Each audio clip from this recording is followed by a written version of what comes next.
राधे राधे प्रिय दर्शकों। रामकृपाल जी का पार्थिव शरीर आंगन के बीचों बीच पड़ा है। तमाम समाज के लोग, रिश्तेदार इकट्ठा हो चुके हैं। वकील अब वसीयत पढ़ने जा रहे हैं। रामकृपाल जी की कहानी शुरू होती है जब वह एक छोटे से गांव में अपनी पत्नी और 2 बेटों के साथ रहते थे। रामकृपाल जी के गांव में सिर्फ 10वीं क्लास तक स्कूल थी। रामकृपाल जी ने अपने बड़े बेटे का एडमिशन वही स्कूल में करवा दिया। बेटा जब 10वीं पढ़ चुका और ज़्यादा पढ़ाई करने की इच्छा जाहिर की, रामकृपाल जी ने उसे शहर जाने की इजाज़त दे दी। नज़दीकी ही शहर में रामकृपाल जी का बड़ा बेटा पढ़ लिख कर इंजीनियर बन गया। रामकृपाल जी के गांव के ही कुछ जवान लड़के अमेरिका में बिजनेस के लिए गए थे, इसीलिए रामकृपाल जी का बड़ा बेटा भी उनके सहारे अमेरिका जाना जाता था। रामकृपाल जी उसे रोक ना पाए और वह उन लोगों से दोस्ती करके अमेरिका चला गया। रामकृपाल जी चाहते तो यही थे कि उनका बेटा अपने इंडिया में रहकर ही नौकरी करे। रामकृपाल जी के बड़े बेटे का फ़ोन आता रहा, बातें होती रही। वहाँ पर बेटे ने बताया कि बहुत अच्छी सी मुझे नौकरी मिल गई है पिताजी, बहुत ही जल्दी मैं यहाँ सेटल हो जाऊँगा। रामकृपाल जी की पत्नी ने कहा, क्यों ना हम बेटे की शादी कर दें।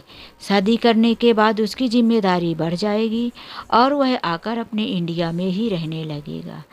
रामकृपाल जी ने एक दिन फ़ोन पर बताया कि हमने तुम्हारे लिए रिश्ता तय कर दिया है बेटा, तुम आ जाओ, लड़की देखकर शादी कर लो। रिश्ते की बात सुनकर रामकृपाल जी का बड़ा बेटा आने के लिए तैयार हो गया।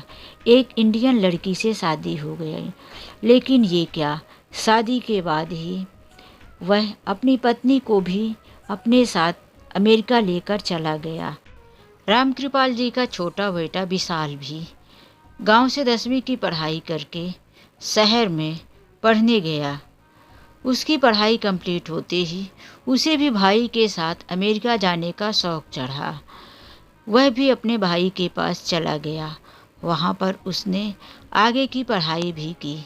पढ़ाई के साथ साथ उसने विदेशी लड़की को ही पसंद कर लिया और वह विदेश में ही एक लड़की के साथ शादी कर लिया। रामकृपाल जी अब अपनी पत्नी के साथ गांव में अकेले रह गए। दोनों बेटे अमेरिका में जाकर बस चुके थे।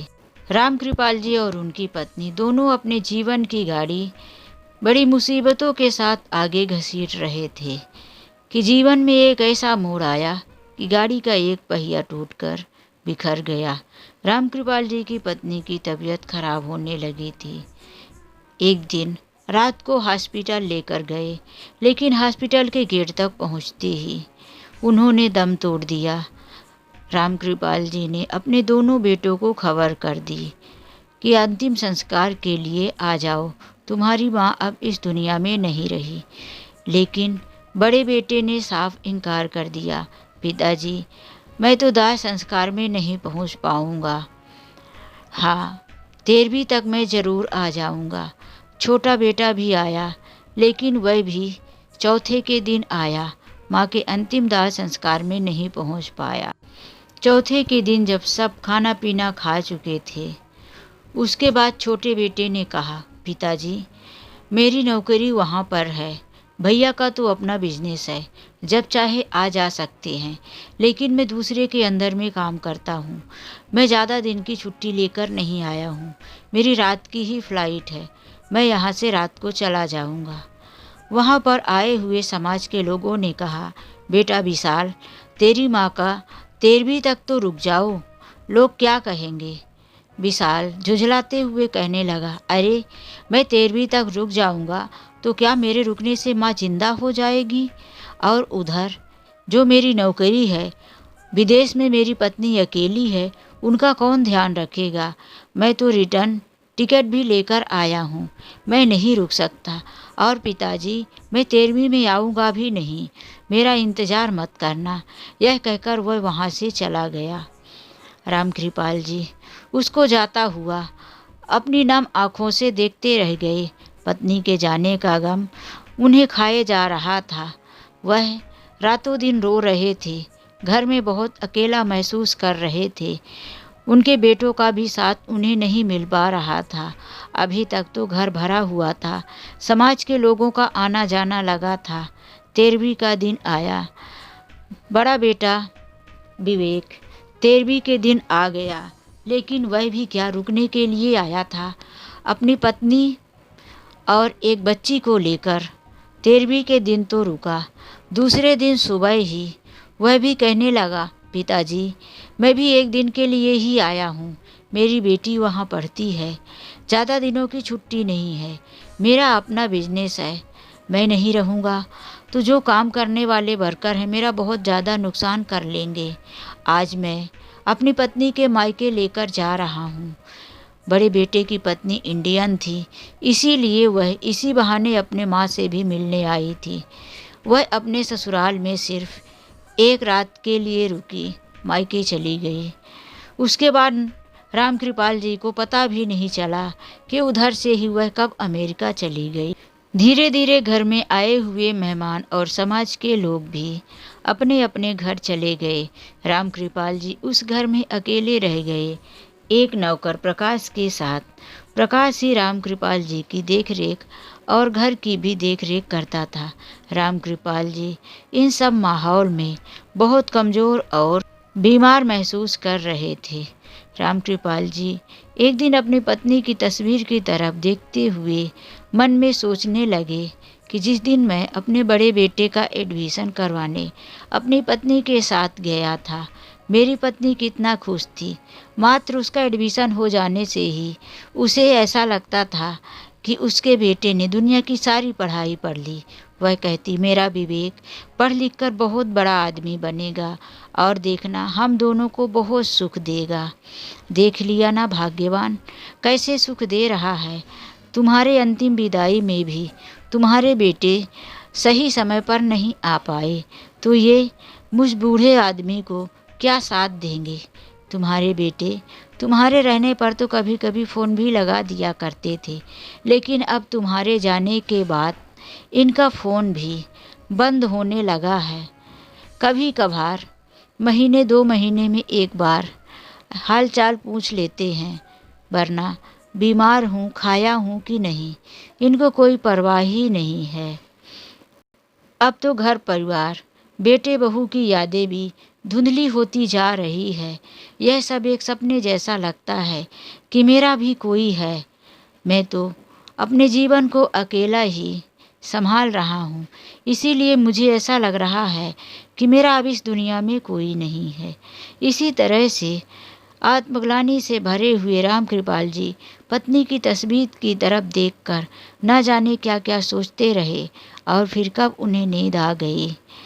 ऐसे ही दुखी जीवन बिताते हुए 1 साल गुजर गया था। एक दिन रामकृपाल जी अपने घर से बाहर अपने कुछ हम उम्र लोगों के साथ बैठकर बातें कर रहे थे। तभी अचानक से उनका बड़ा बेटा उनके सामने आकर खड़ा हुआ। रामकृपाल जी उसे देखकर चौंक गए। अरे बेटा, तुम अमेरिका से कब आए और कोई खबर भी नहीं दी। पिताजी, फ़ोन तो लगा रहा था लेकिन आपका फ़ोन बंद आ रहा था, इसीलिए और यहाँ मैं आपको लेने आया हूँ। पिताजी, जल्दी से तैयारी कर लीजिए, मेरे पास ज़्यादा टाइम रुकने का नहीं है। वहाँ मेरी पत्नी भी यही कहती है कि पिताजी गांव में अकेले हैं, कैसे रह रहे होंगे, और तो और मेरी बेटी भी आपको बहुत याद करती है। रामकृपाल जी यह बातें सुनकर फूले न समाये। उन्हें लगा कि मैं कितना गलत था जो अपने बेटों के बारे में सोचता था। मेरी बहू इंडियन है, बड़ी बहू कम से कम इतना तो समझती है कि माता पिता के लिए कुछ फ़र्ज होता है। मैं ज़रूर जाऊंगा। तब विवेक ने कहा, पिताजी, जब आप वहाँ जाकर रहने लगेंगे तो दोबारा यहाँ तो नहीं आएंगे, इसीलिए जल्दी से आप इस घर को बेचने के लिए गांव के ठेकेदार से बात कर लीजिए। कोई ना कोई तो होगा जो इस घर को जल्दी से खरीद लेगा। रामकृपाल जी घर बेचने की बात को सुनकर थोड़ा सा पका गए। तभी उनके दोस्त ने कहा, अरे कैसी बातें करते हो विवेक, तुम बोल रहे हो कि मुझे बहुत जल्दी जाना है और इतने अच्छे मकान और घर की कीमत इतना जल्दी अच्छे से नहीं मिलेगी। क्यों फ्री के दाम में घर बेचना चाहते हो? तुम अपने पिताजी को लेकर आराम से जाओ। अच्छा दाम मिलने पर, अच्छे पैसे आने पर मैं तुम्हारे घर की बिक्री करवा दूंगा और तुम्हें खबर कर दूंगा। उसके बाद ही फैसला लूँगा। रामकृपाल जी अपने दोस्त के मुंह से ये बातें सुनकर राहत की सांस ली। उन्होंने कहा, बेटा, तुम्हारे अंकल ठीक कह रहे हैं। हमें जल्दबाजी में अपना घर और ज़मीन नहीं बेचना चाहिए। अब तो विवेक फंस गया था। क्या करता? वह जिस लालच में आया था वह तो नहीं हुआ। पिताजी को लेकर दूसरे दिन की फ्लाइट से विदेश पहुंच गया। वहां पत्नी के पूछने पर बताया कि मैं घर और ज़मीन बेचकर नहीं आ पाया। वहां पर रामकृपाल जी को रहते हुए आज 1.5 साल हो गया था। रामकृपाल जी ने वो सब किया जो कभी अपने घर में नहीं किए। रामकृपाल जी की बहू उनसे घर का बर्तन धुला लिया करती थी। बेटी को स्कूल लेने छोड़ने जाने की जिम्मेदारी उनके ऊपर ही आ गई थी। रामकृपाल जी किचन के काम के अलावा और भी बहुत सारे काम करने लगे थे। विवेक को वहाँ विदेश में नौकरानी बहुत महंगे रेट पर मिल रही थी। इसीलिए उसकी पत्नी और दोनों ने प्लानिंग किया कि हमारा डबल काम हो जाएगा। गांव घर की ज़मीन बेचकर उससे हमें पैसे भी आ जाएंगे और इधर पिताजी को लाओगे तो फ्री में एक नौकर भी मिल जाएगा, जिससे हमारा नौकर का खर्च बचेगा। कुछ दिनों तक रामकृपाल जी घर का सारा काम करते रहे, लेकिन इतना ज़्यादा काम करने की वजह से उनकी बूढ़ी हड्डियों में जान नहीं थी। वह बीमार हो गए। उन्हें खांसी आने लगी। घुटने और कमर में दर्द पकड़ लिया था। कुछ दिन तो ऐसे ही विवेक उन्हें दर्द की गोली लाकर दे देता, लेकिन जब आराम नहीं हुआ तो एक दिन वह हॉस्पिटल में दिखाने ले गया। डॉक्टर ने उन्हें एडमिट करने को कहा और ज़्यादा से ज़्यादा आराम करने की सलाह दी। अब तो विवेक की पत्नी इस तरह से अपने ससुर को बैठे बैठे खिलाने के लिए राजी ना हुई। वह अपने ससुर से बहुत परेशान रहने लगी। डॉक्टर ने उन्हें बेड रेस्ट जो लिख दिया था, जितना काम वह ससुर से करवा लेती थी अब उसे खुद ही करने पड़ रहे थे। बेटी को स्कूल छोड़ने जाना, खाना बनाकर ससुर को देना। रामकृपाल जी खाली उठकर अपना वॉशरूम वगैरह यूज कर लिया करते थे, बाकी घर का कोई काम नहीं करते। पहले जैसे कपड़े धो दिया करते थे, बर्तन धो देते थे, घर में झाड़ू पोछा लगा देते थे, सब्जी वगैरह काट साफ कर दिया करते थे। यही सारे कामों की आदत हो गई थी विवेक की पत्नी को। रामकृपाल जी महसूस कर रहे थे कि जब मैं विवेक से बात करता हूँ तो विवेक मुझसे चिल्ला चिल्ला कर बातें करता है। उधर बहू भी जब मुझे कुछ खाने को या पानी लाकर देती है तो पटक कर चली जाती है। वह अपने मुंह से नहीं कहती कि लो खा लो। रामकृपाल जी को यह बहुत अपमानित लग रहा था। उन्होंने एक दिन कहा, विवेक, अब मैं यहाँ रहकर भी क्या करूँ? तुम लोगों की थोड़ी मोड़ी मदद कर दिया करता था, वो भी अब मुझसे नहीं हो पा रहा है। तो तुम ऐसा करो, मुझे गाँव जाने का इंतज़ाम कर दो। मैं अपने इंडिया वापस जाना चाहता हूँ। विवेक कुछ बोलता उससे पहले ही विवेक की पत्नी ज़ोर से चिल्लाने लगी, अरे, इंडिया जाने के लिए क्या फ्री में टिकट मिलती है? कम से कम 2-2.5 हज़ार डॉलर लगेंगे। और अभी जो बीमार हुए थे उसमें हॉस्पिटल का कितना खर्च आया आपको पता भी है। रामकृपाल जी अपने बहू के मुंह से ये बातें सुनकर बेटे के सामने बहुत शर्मिंदा महसूस कर रहे थे। फिर उन्होंने अपने भरे हुए गले से कहा, विवेक, मुझे विशाल के पास छोड़ दो। बहू फिर गुस्से में बोली, आपको क्या लगता है विशाल से बात नहीं किया? पहले ही उसको पूछा था। उसने साफ साफ कह दिया कि तुम ही इस मुसीबत को इंडिया से लेकर आए हो भैया, और तुम ही संभालो। रामकृपाल जी अपनी बहू के मुंह से ऐसी बातें सुनकर अपने आप को ऐसा महसूस कर रहे थे कि मैं अभी इस धरती में समा जाऊं। मेरे बेटे मुझे मुसीबत समझ रहे हैं। वह विदेशी धरती में अपने आप को बहुत अकेला महसूस कर रहे थे। अब वह आखिर करते तो क्या, अपने कमरे में ही पड़े रहते थे। एक दिन उनकी बहू ने कहा, पिताजी चलिए मैं आपको बाहर घुमा कर लाती हूँ। रामकृपाल जी तैयार हो गए। बहू उनको लेकर एक बड़े से मॉल में गई। वहाँ पर जाकर उसने शॉपिंग किया। उसके बाद पेमेंट देने के टाइम में उसने ऐसे सूखा सा मुंह बनाकर कहने लगी, अरे पिताजी मैं तो मोबाइल लाना ही भूल गई। मैं सारा पेमेंट ऑनलाइन ही करती हूँ, आप यहीं बैठिए, मैं 10 मिनट में मोबाइल लेकर आती हूँ और ऑनलाइन पेमेंट कर दूँगी। रामकृपाल जी को वहीं बाहर बैठाकर चली गई। रामकृपाल जी इंतज़ार करते रहे। 1 घंटा बीत गया, 2 घंटा बीत गया, लेकिन बहू अभी तक वापस नहीं आई। देखते ही देखते शाम हो गई थी, फिर भी उनकी बहू वापस नहीं आई। रामकृपाल जी अब मन ही मन बहुत घबराने लगे थे। उनको हिंदी बोलना आता था, इसीलिए वह किसी को अपनी बात समझा भी नहीं पाते थे। वहाँ सब मॉल में इंग्लिश से बातें करते थे। रामकृपाल जी को रोता हुआ देख एक व्यक्ति आया और उनसे अपने ही भाषा में पूछने लगा, लेकिन रामकृपाल जी को इंग्लिश समझ में नहीं आती थी। वह अपनी फीलिंग कैसे उन्हें समझा पाते। फिर वह दोनों शोल्डर ऊपर करता हुआ उनसे दूर चला गया। मॉल बंद होने का टाइम हुआ। रामकृपाल जी को गेट से बाहर निकाल दिया गया। रात को वह अपनी आंखों में आंसू लेकर रोड के किनारे चलने लगे।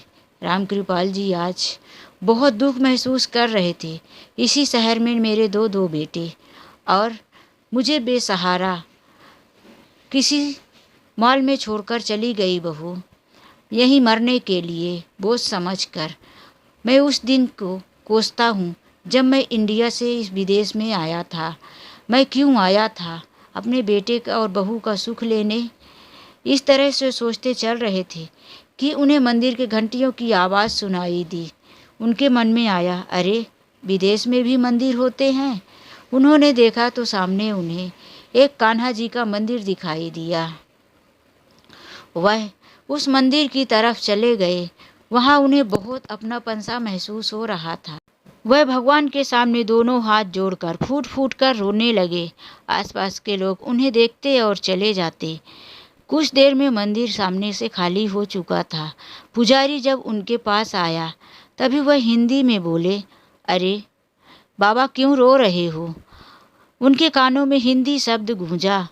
रामकृपाल जी आंखें खोले और उनकी तरफ देखते हुए बोले, पुजारी जी आप हिंदी बोल समझ सकते हैं? हे भगवान, या मुझे इस तरह से आपकी भाषा सुनाई दे रही है।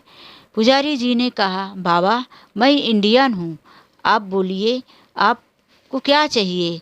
आप इतना परेशान क्यों हैं? रामकृपाल जी अपनी सारी हालात पुजारी जी को बता दिए। पुजारी जी ने कहा, अरे यहाँ तो रोज़ ऐसा होता है। यहाँ रहने वाले अपने माता पिता को अलग अलग देशों से लेकर आते हैं, क्योंकि यहाँ पर नौकरों को रखना बहुत महंगा पड़ता है और जब तक उनके माता पिता घर का काम करते हैं, उनके अंदर ताकत रहती है तो वह अपने घर में रखते हैं। और जैसे ही उनका बूढ़ा शरीर कमज़ोर और बीमार हो जाता है तो उनके बच्चे उन्हें कभी सड़क पर, कभी गार्डन में, कभी मॉल में, कभी किसी भीड़ भाड़ वाली एरिया में छोड़कर चले जाते हैं। गांव से आए हुए बूढ़ों लोगों के पास ना तो अपने बेटों का नंबर रहता और ना ही उन्हें कुछ पता याद रहता। रामकृपाल जी कहने लगे, मुझे भी अपने बेटे का नंबर याद नहीं है, उसके घर का पता मालूम नहीं है। रहने को तो 2 बेटे यहाँ रहते हैं।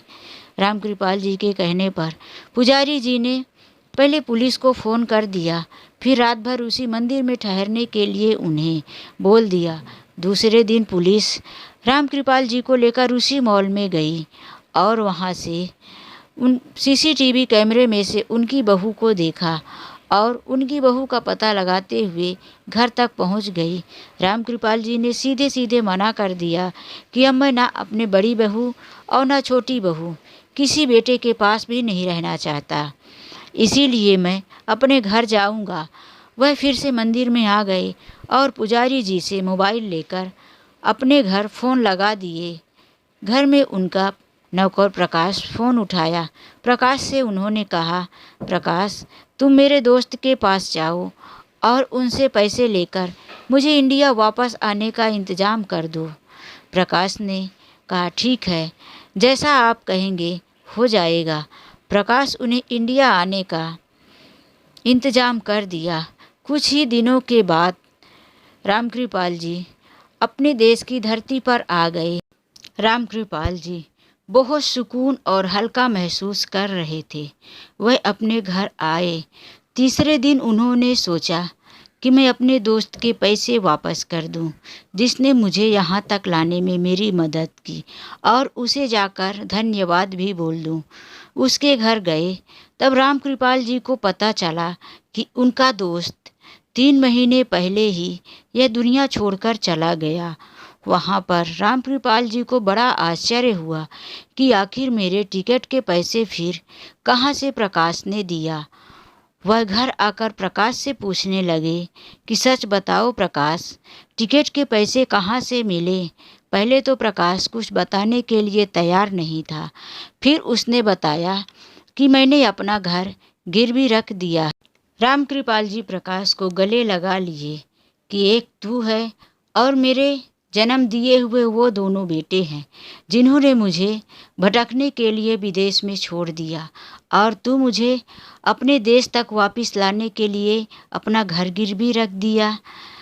रामकृपाल जी की बातें सुनकर प्रकाश रोने लगा। कहने लगा, बाबूजी, आपने मेरे साथ कितना कुछ किया है। मैं बचपन से ही आपके शरण में हूँ।